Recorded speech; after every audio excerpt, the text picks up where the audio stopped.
one of the world's most influential billionaire investment, but also multi-millionaire energy industry CEOs. During the rise and fall of the likes of Elon Musk and none other than Eric Skilling of Enron. And it all came crashing down with a thud when he was finally arrested just about a year or so ago, and his team are now permanently behind bars at this point. This is the true story, the rise and fall of a major energy magnate. And shortly after, there'll be some other videos, and there's a video coming up that you guys should look forward to that'll be on a missing island, kind of a change of pace, but nonetheless still within the genre of true crime, and an important piece to be able to share in the world. So be sure and get this out there, but here comes the true story of this energy titan. Thank you. FirstEnergy claimed in court documents it bribed a regulator for over $4.3 million. Here is how it worked. Decoupling officially demystified. FirstEnergy admitted in official court records last week it paid the state's top utility regulator $4.3 million to use his perch to save the company hundreds of millions via friendly donors in administrative rulings and also trades. The company's allegation against Sam Randazzo, in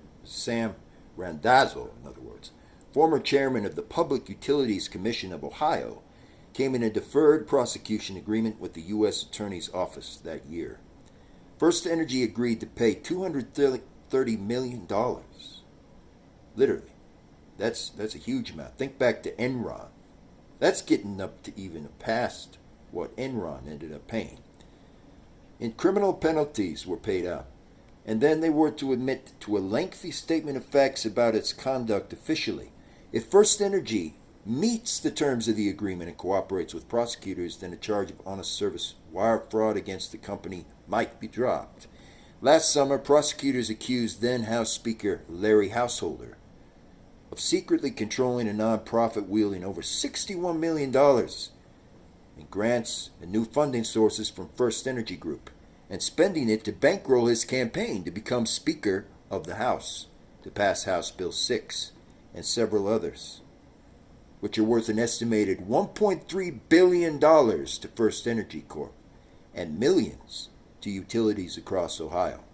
Householder, of course, pleaded not guilty, though two allies in the alleged scheme already pleaded guilty and pleaded out.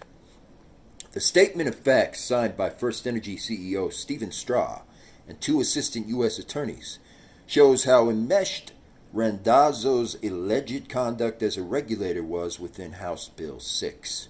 It states that Randazzo helped draft a decoupling provision in HB 6 that made FirstEnergy none the wiser and somewhat recession-proof. According to its former CEO, it forced ratepayers to guarantee its unusually high 2018 Avenue numbers and revenue, paying the difference if they felt that below the 2018 baseline. The provision, worth an estimated $355 million in first contracts to FirstEnergy, is all unearned profit over only 4 years, or 5 years in this case, set to expire when FirstEnergy underwent a PUCO-ordered rate review case in 2024.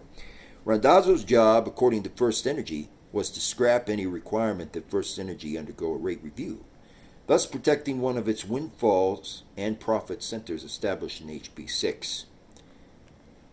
Utilities can only raise electricity costs for consumers if they undergo a rate review in which they open their books directly to the PUCO. They have to open all of the books, and we look at everything they recoup from all ratepayers across the whole entire state. We look at them and then determine what the utility rate should actually be and what the price fluctuation would be as well. We see how it needs to function, and we provide all the distribution services and alternatives as well.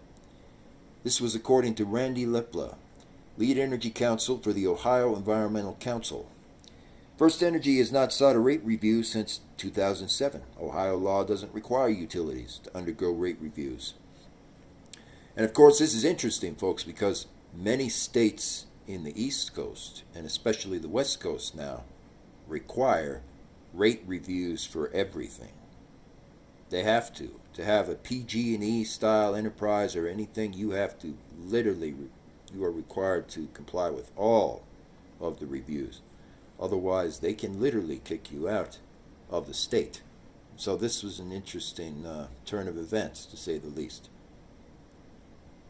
The utility can file an ESP in which they propose a specific project and ask PUCO for permission to add the costs onto the project's balance sheet. So in other words, they have to do it exactly like the original Chamber of Commerce would have worked. Every single person, with no one being undermined as less important than the other, has to get it approved, and then they have to approve it with the county seat of government. If that was the case originally, FirstEnergy would not have gotten their grants. There's no way. FirstEnergy customers between 168 million to 204 million per year are being basically liquid. They're being sunk. Is a good word for it. PUCO staff argued it would serve as an incentive for the companies to upgrade and modernize their distribution systems, the court record stated. PUCO authorized the DMR for 3 years, with the option for the utility to seek a 2-year extension. As a condition of the ESP, the PUCO required FirstEnergy to undergo a full rate review change and evaluation by 2024.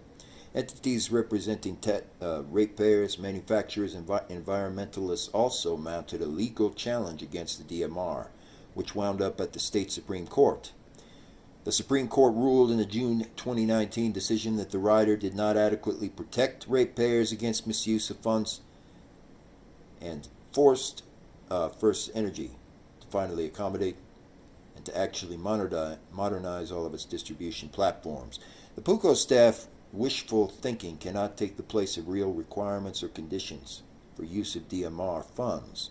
The ruling stopped FirstEnergy Group from collecting more money from the rider, but the justices said that no legal mechanism existed at the time to force a refund. The ruling marked a huge loss for FirstEnergy, but Randazzo retooled the ruling into a win somehow. Governor Mike DeWine appointed Randazzo as PUCO chairman in early 2019. The statement of facts says Randazzo at that point had received $22 million in consulting fees from FirstEnergy over the prior decade. The final $4.3 million of the sum was a bribe for Randazzo to solve the rate review problems. In light of the changed circumstances with termination of revenues recovered through rider DMR, we find that it is no longer necessary or appropriate for the companies to be required to file new distribution rate cases at the conclusion of the current ESP order. With that ruling, FirstEnergy no longer had a rate review looming over its head well into 2024. House Bill 6 gutted Ohio's renewable energy and energy efficiency standards, bailed out 2 1950s-era coal plants apparently owned by the Utility Commission of Ohio, and bailed out 2 nuclear power plants that were owned by FirstEnergy subsidiaries. To pass the bill and thwart an effort to repeal it, FirstEnergy dumped $61 million into Generation Now, a dark money pool that has since pleaded guilty in nonprofit racketeering charges. Prosecutors say Householder used Generation Now to bankroll the political ascendants and engineer the passage directly of HB 6 and many other laws. A lesser discussed piece of legislation allowed FirstEnergy to adopt decoupling that allows it to bill all ratepayers for any shortfall in revenue compared to $978 million in profits across 2018, the best haul it's ever had. Company CEO Charles Jones told investors it would make a piece of the company recession-proof. Well, he's not saying that anymore, that's right. If you remove all of the programs, there's no reason for them to have decoupling, he stated. Analysts hired by the Ohio Manufacturing Association that challenged the DMR in court estimated FirstEnergy collects $355 million in unearned revenue between 2020 and 2024 due to HB 6, which was repealed, by the way. They got rid of that. And just looking at the aftermath of this is unbelievable.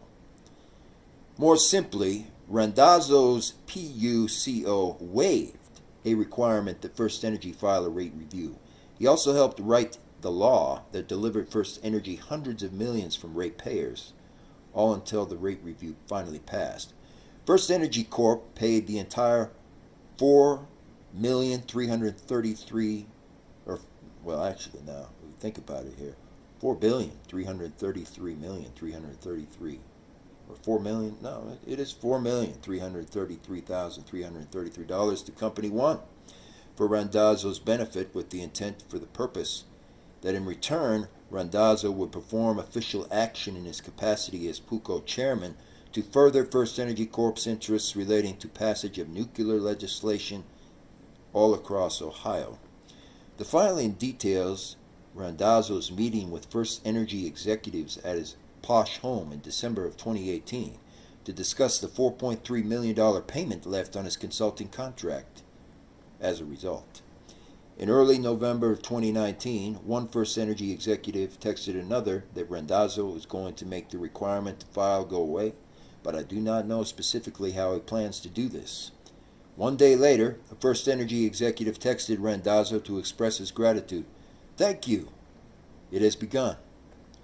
Jennifer Young, a FirstEnergy spokeswoman, declined any more comments beyond noting that the company will file a rate review by the time their ESP expires in 2024.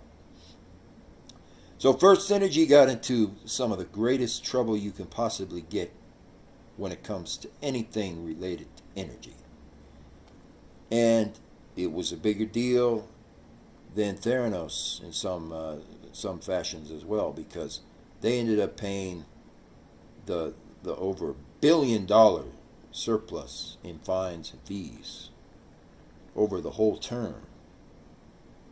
So this was like another Enron. FirstEnergy was literally the second Enron, if you can believe it. They also had a powerful renewable energy division, and look how that one turned out. I'm going to cover that a little bit more, as well as some key issues here, because there were other suspects also involved in this whole mess. Thank you again. More on FirstEnergy coming.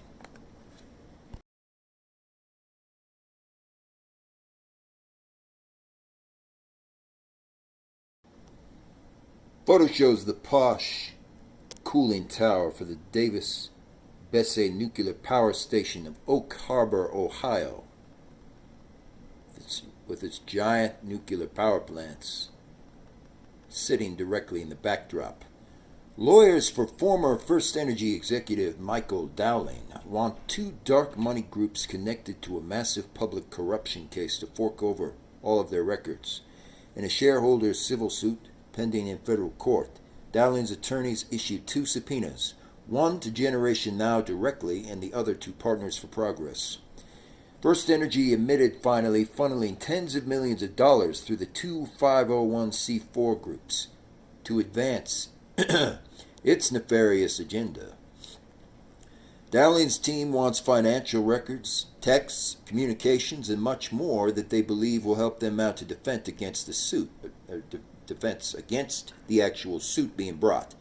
They are asking for communications that the two groups had with the IRS, Ohio State, vendors, law firms, and many others. The subpoenas also seek records about the communication that dark money pools had with the lawmakers, the governor's mansion, and Lieutenant Governor directly. A lengthy list of other dark money and lobbying groups and those charged in the criminal case, which includes former Ohio House Speaker Larry Householder, former Ohio Chairman Matt Borges, lobbyist Juan Cespedes, and political strategist Jeff Longstreth. Mr. Longstreth has since been locked up This is one of the most interesting cases we've seen in a very, very long time. Not going to cover it for too long, but boy, what you can really get from this when you examine this and you look at summer wells and similar things is quite remarkable. Attorneys in the civil case are also trying to obtain communications shared with more than a dozen political candidates and operators, which include U.S. Senate candidate Jane Timken, Chairman Bob Petito, and Republican ad maker Rex Elias, as well as a handful of others, including the Senate candidate Josh Mandel's top campaign aide Scott Guthrie, have all been caught up in the net. Guthrie declined comment.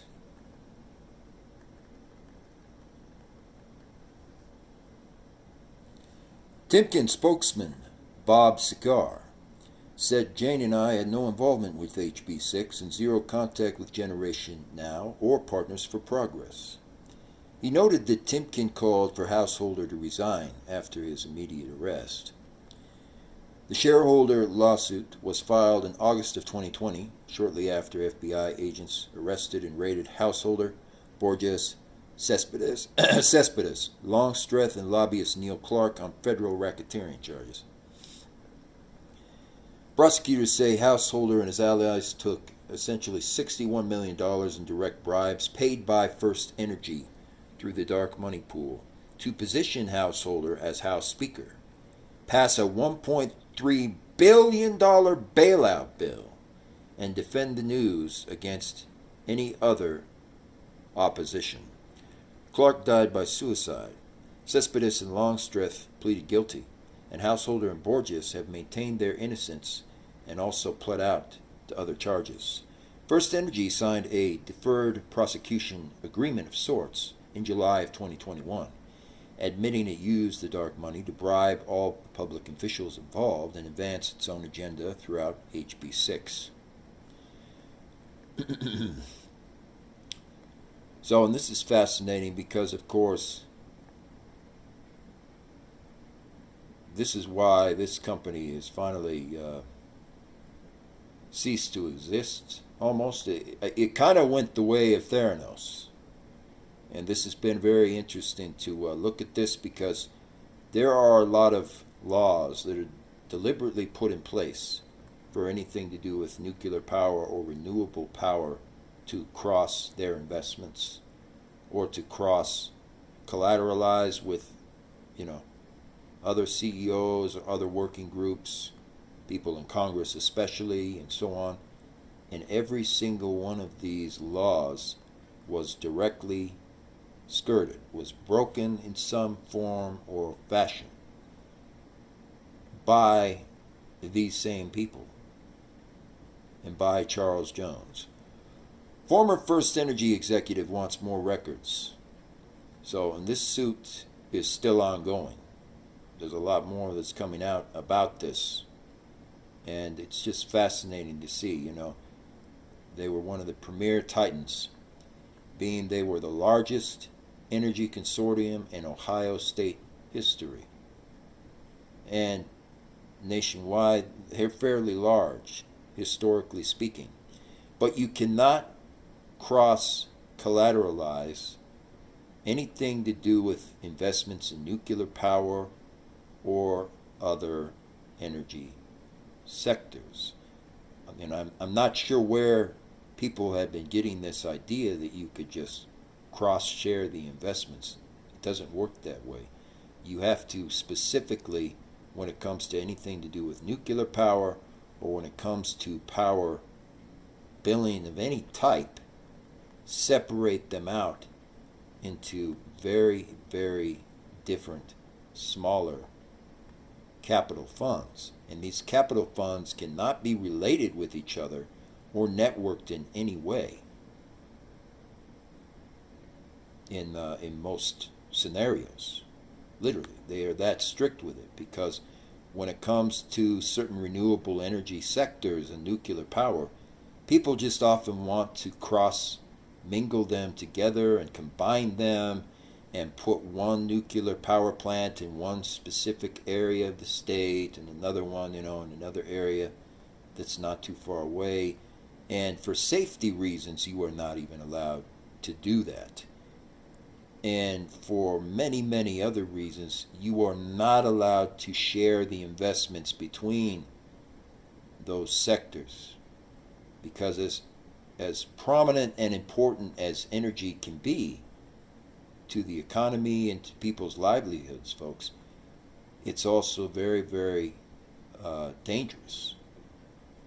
And the things that have happened over the years, I could go into detail in a later video about Chernobyl or so forth, that have come from the issues surrounding power in specific, meaning electric power and electricity, are too numerous to mention. And one of those has to deal with the fact that nuclear power and other forms of power cannot ever be cross-shared between various partners and lower thresholds. It's like trying to run the Nile River through 3 different loops in the center of the center of the earth or something like that. It doesn't work out well, and you wind up with actual activity that could be considered volcanic, that could be considered very, very destructive as a result.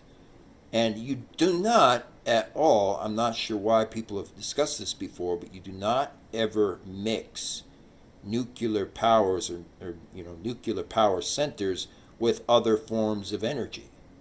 You do not ever do that. And it's been in very, very limited scenarios throughout the experiments that have been conducted in history where people actually did that or attempted to do that, and that would be another video. That's, kind of where we get radiation from. But you are not allowed to do that. You are not supposed to do that with any type of energy, especially nuclear power or even wind power in certain scenarios, in certain cases. That is why they are separated out. Nature separated these types of energy and energy patterns out for a reason. Not for us to come in and think that we have better awareness or something than nature essentially does, and so on, and try to reinvent the wheel. They were separated for a reason, and we are not supposed to combine them. And this is another very, very important lesson of why that is. Thank you. Just a few more key pieces.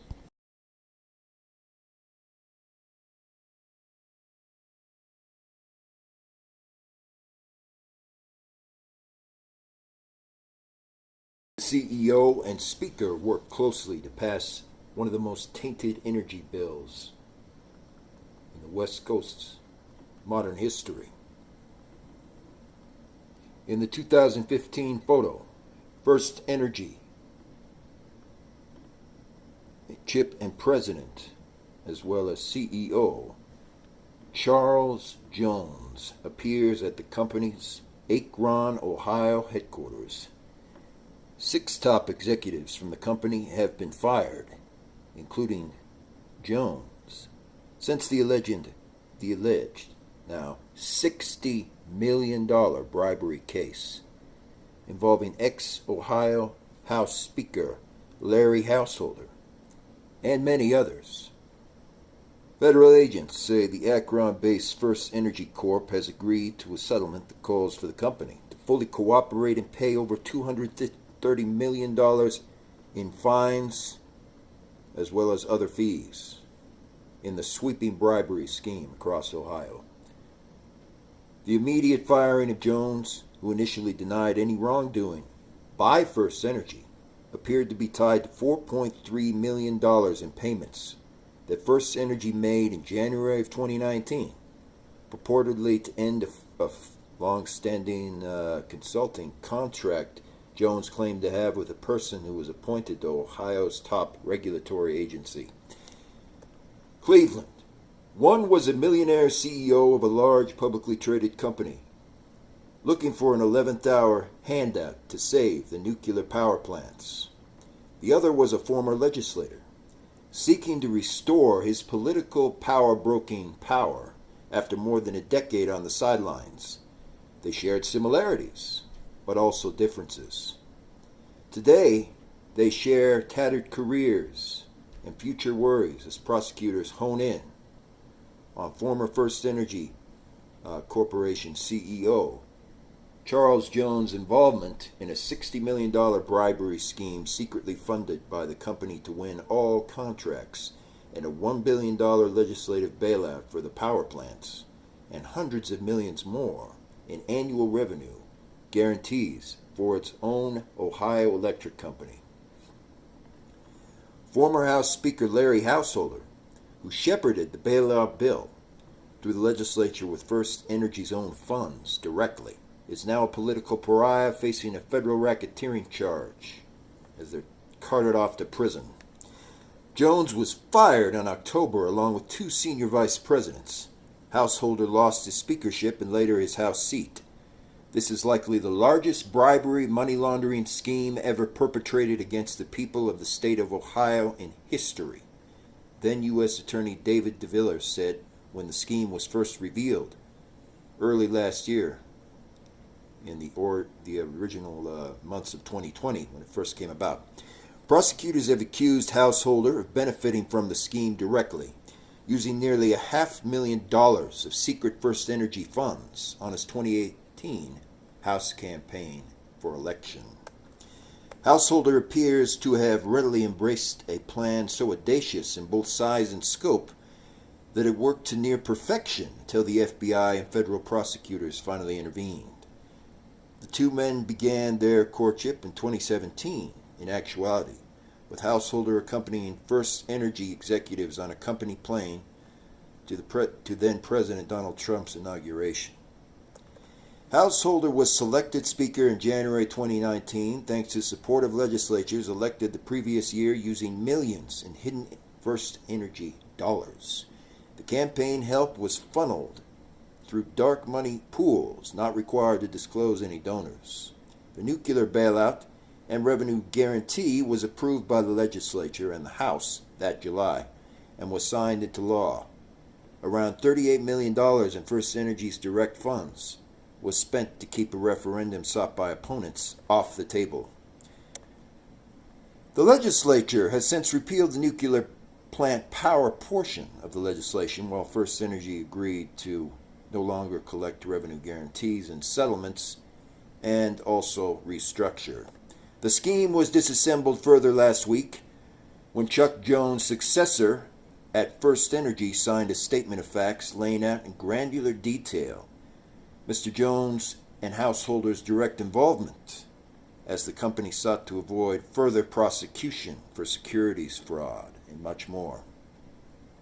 The statement of facts signed by FirstEnergy CEO and President Stephen Straw was attached to an agreement and plea deal that called for the company to pay over $230 million in penalty fines and abide by all statutory laws as well as all state laws for an ongoing tentative schedule of more than 10 plus years.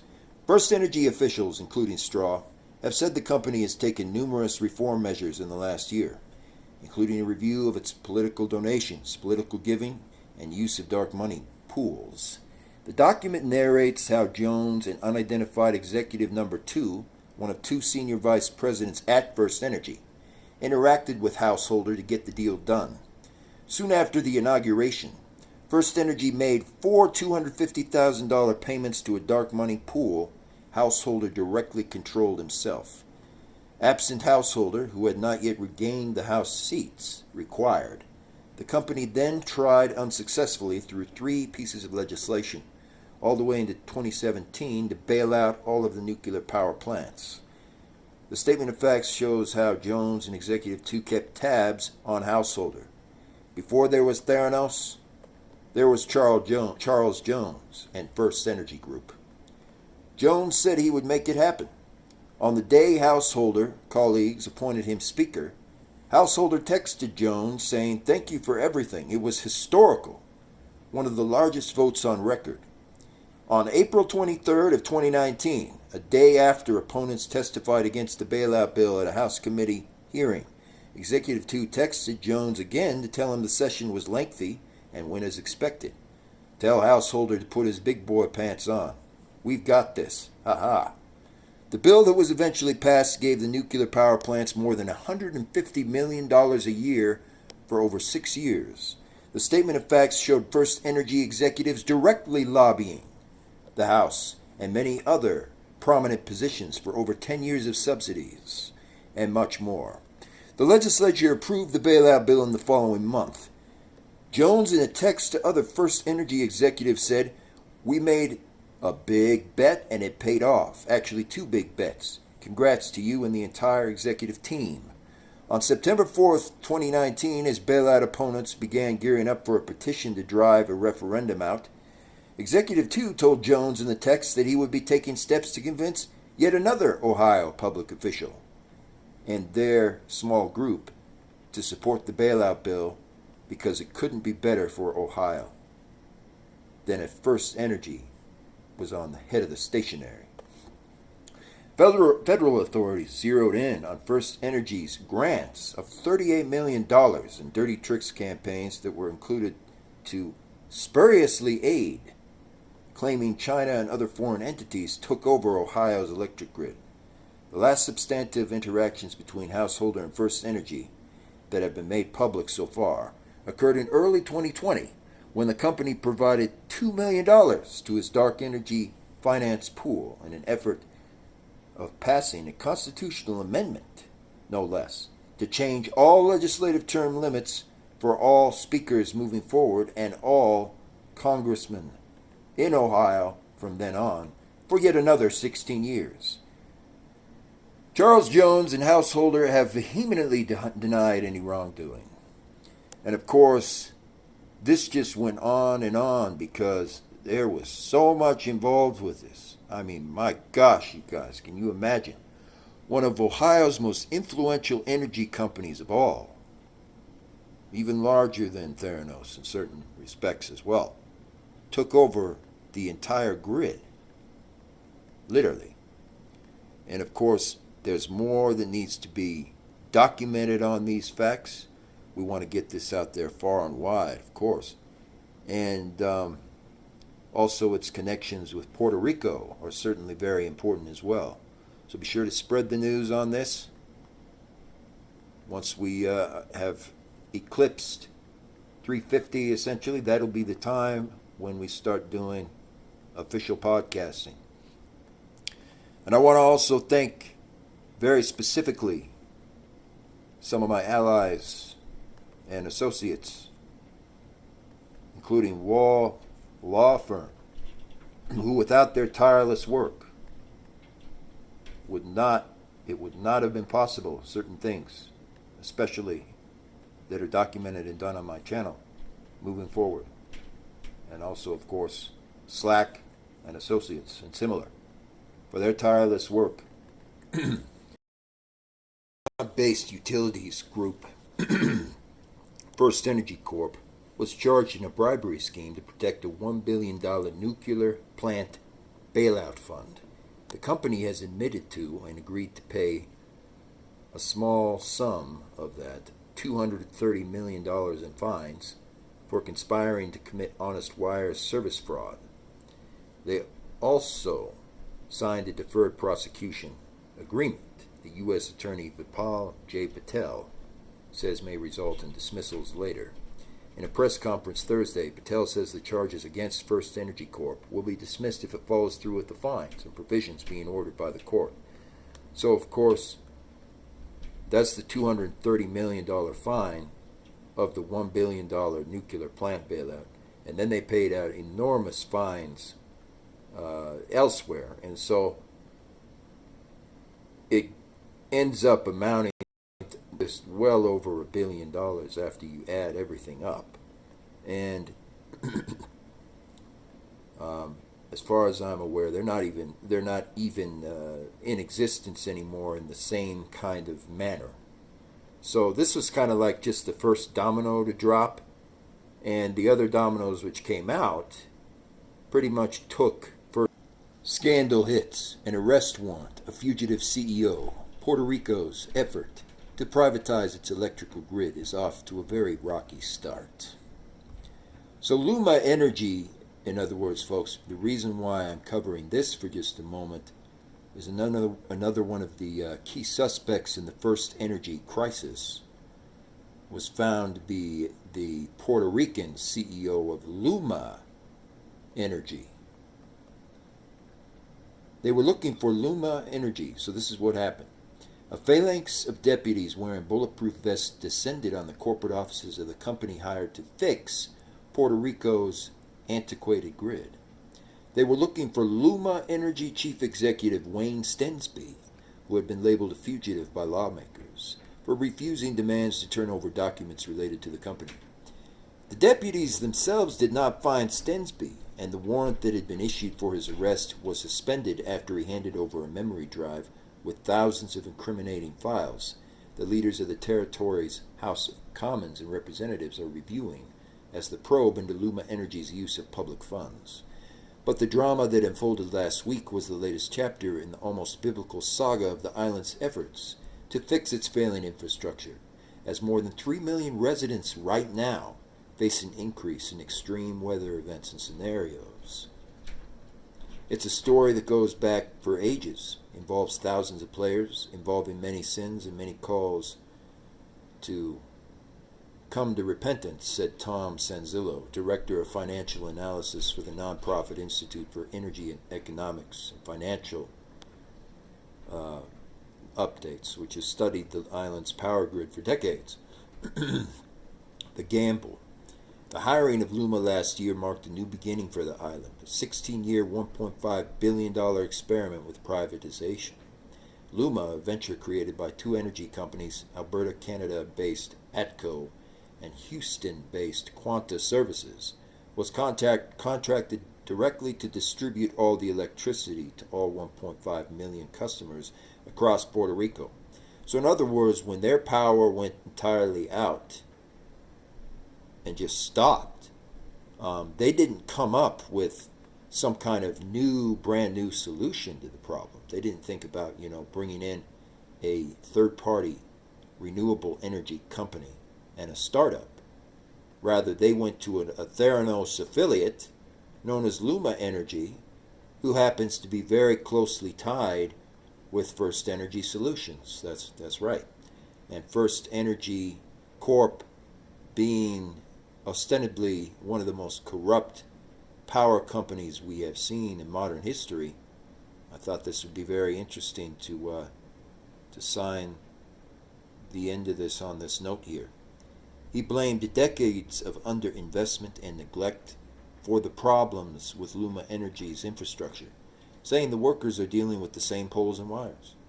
The outages of recent months were the result of generation shortfalls, not Luma's problems. This really isn't about me, it's about our executives.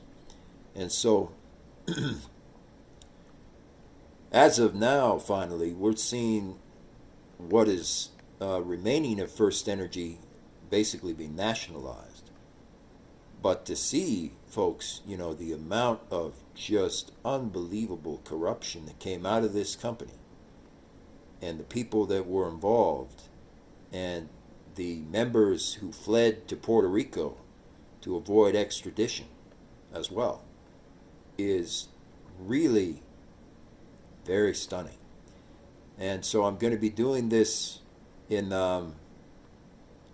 3 parts. I need you guys to like this. Make sure to subscribe and pass the word on this key issue, because a lot more people who haven't even been informed yet, they need to know about FirstEnergy. And they need to know about what happened with FirstEnergy, as well as the crisis that unfolded in their direct, aftermath.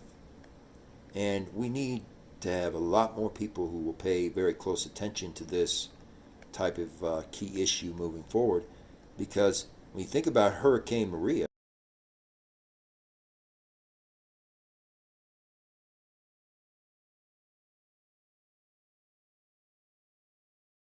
and so sometimes I've been asked, folks, what do I really think about the whole FirstEnergy Group situation overall. And it's just interesting because when I picture it and I look at how the situation unfolded, you see this guy, Charles Jones, he's like the modern day Elon Musk, kind of a wannabe type of energy titan. He walks into the office and he just tells everybody here, you need to do exactly what I'm telling you to do, or you need to clean out your desk, and you all are going to be fired. And so he just fires all of these people in the boardroom, just like he was coming through like some kind of just invincible bulldozer saying, you don't do a good job, I need to let you go, you need to be let go, you need to be let go. And so he's this CEO, enterprising CEO of this large energy firm, one of the largest energy firms in America, and certainly one of the largest worldwide as well. And he's just acting out in this incredible way that seems very, very abrasive and almost abusive to some of the clients and people who are longtime customers of FirstEnergy Group. And so I look at it and I think, well, this guy is just unbelievable. And later on, he ends up, of course, facing real criminal charges and things like that. And all these things unfold.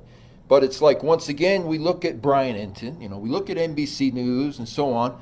And just like the Jelani Day case, they are not covering it whatsoever. Hardly at all is what I noticed, folks. And our channel, this channel in specific, was one of the reasons why Jelani Day's case finally got the widespread coverage it truly deserved to have since the beginning. And there's going to be updates on that. There's more autopsies, more issues that are coming concerning that case. But that's what I wanted to speak about. When it comes to FirstEnergy, it's like here's this company who's doing these unbelievable things that are illegal, that almost everybody out there knows about. Everybody at CNN knows about it. People on the BBC know about it. The people on the editorial board who are working and doing the oversight for the United Kingdom press, they know about it, but yet nobody's really talking about the fact FirstEnergy is doing a massive amount of crimes. And so he goes in there, is the way I look at it. He goes in there, he starts throwing his weight around, and as he's doing that, he fires numerous people. And then he has his assistant there with him, and she's really indignant. She's got that face on like, you better do what I tell you to, or you're out of here type of face, right? And so they just, without warning, all of a sudden, all these people are fired and let go. And I just imagine, when is the news going to finally pick up on the fact that FirstEnergy Group, aka FirstEnergy Corp, is essentially nearly no more? And this massive, massive scandal that has happened over the time period that it's been, over 4, 5, maybe 8 years, where they've been involved in all this massive fraud, where there's been all these proven allegations in court and so forth, and all these people going into prison. When is the news media, indeed, and I'm talking just even NBC, folks, when are they going to finally catch on and say, yeah, we need to pay very close attention to FirstEnergy? What was Charles Jones really doing? And how come Elon Musk didn't mention it? So thank you. That's just kind of a nutshell of what my insight into that situation would be at the first level. Thanks.